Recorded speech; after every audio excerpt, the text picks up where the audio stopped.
l'élite, soi-disant, de la police, puisque c'est l'antiterrorisme.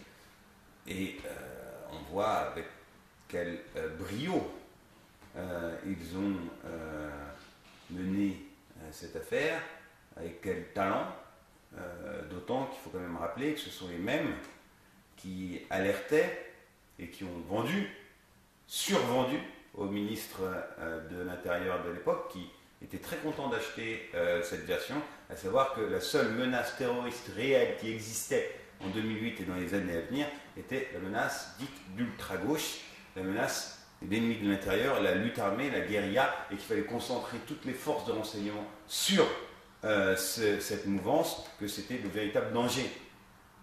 Nous sommes en 2018, 10 ans ont passé, est-ce qu'il y a eu une victime de l'ultra-gauche? Non. Alors que on sait qu'il y a eu plus de 260 morts d'actes terroristes faits par d'autres mouvances et qu'il y a eu des milliers de blessés. Je pense qu'il aurait été bien plus judicieux de concentrer cette force, ce renseignement, ces moyens techniques humains qui sont colossaux.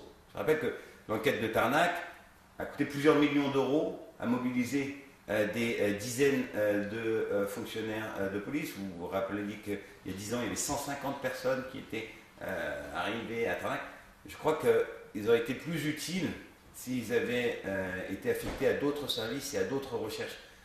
Et je termine sur le fait que la première réaction des services de renseignement quand il y a eu le carnage fait par Mohamed Merah a consisté à dire on manque de moyens.